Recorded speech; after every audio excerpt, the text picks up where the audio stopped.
Agora, assunto necessário e desafiador: a ética no uso de imagem por meio da inteligência artificial. Esse debate ganhou força devido a um comercial da Volks. Esse aí que você está vendo no telão, ó. A peça traz Elis Regina de volta à vida mais de 40 anos depois, por meio de um recurso conhecido como deepfake. O nosso entrevistado é o professor pesquisador Fábio Malini. Boa tarde, professor. Seja bem-vindo à TVE Revista. Boa tarde, Verônica. Eu já começo te perguntando o seguinte: como é que o senhor avalia esse comercial que a gente acabou de ver? Acho que tem várias formas de avaliar, né? Esteticamente, do ponto de vista da publicidade, do ponto de vista da venda, do ponto de vista da história, do ponto de vista da tecnologia. Eu acho que é muito comum a publicidade absorver tecnologias do seu tempo, né? Eu acho que essas tecnologias de inteligência artificial, né, que traz de volta à cena a Elis, né, ela obviamente gerou um debate ético, porque revive historicamente uma cantora que tem uma história muito importante, né? Mas é bom saber que as tecnologias de inteligência artificial, elas vieram para também fazer com que elementos que são, ou atividades muito repetitivas nossas, possam ser incorporadas por elas, né, adotadas por elas, né, e abrir mais espaço para a inventividade, né? Agora, a gente está falando de ética aqui porque há uma questão que é um pouco mais abaixo, né, do que simplesmente só a imagem dela autorizada aí pela família. Ela claramente tinha uma posição política contrária ao regime militar e a Volks declaradamente apoiava o regime militar. Como é que fica essa situação para nós hoje, réis mortais, né, absorvermos e vivenciarmos tudo isso? Eu acho que tem alguns contextos também, né? Eu acho que o contexto da ditadura militar, ele se deu, né? E hoje a gente está num contexto diferente, né?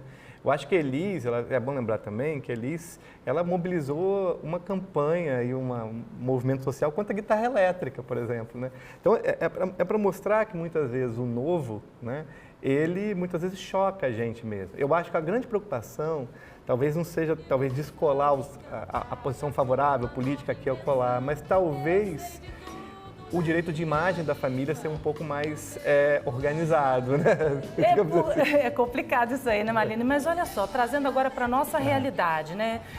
A gente sim, né, tem notícia de que há muito essa questão do deepfake na pornografia, por exemplo, com pessoas famosas, né, sendo usadas, as suas imagens sendo usadas na pornografia. Quando isso se popularizar um pouco mais, se tornar mais fácil acesso para todo mundo, isso não é um perigo para a gente? Por um lado, sim. Por outro lado, é mais fácil identificar, né?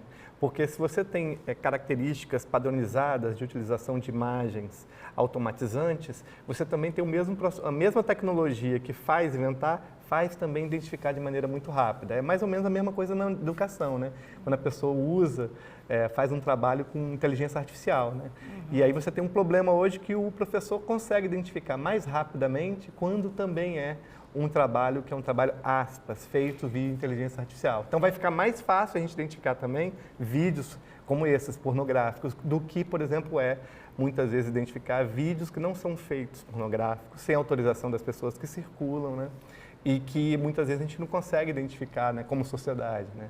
Eu acho que a gente tem que dosar um pouco, ter um equilíbrio um pouco. Acho que a gente não precisa ter uma tecnofobia em relação ao que vem. Eu acho que muitas vezes o que a gente tem que estar atento obviamente, as apropriações indébitas, digamos assim, né? Será que a família fez jus à história da Elis quando, né, trouxe ela de volta? Mas será que o público também não se emocionou muito, né? O público se emocionou muito também com essa... Tem um público que causou uma estranheza para uma outra parte do público que acabou denunciando ao CONAR, que abriu inclusive uma representação contra a Volks por essa questão da imagem e tudo mais.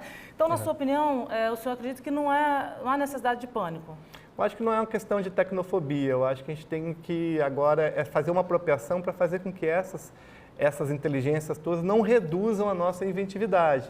Essa que eu acho que é uma questão que me parece ser bem urgente no nosso tempo, né? Será que a publicidade vai ficar assim, né, tão simplória de ser feita, né?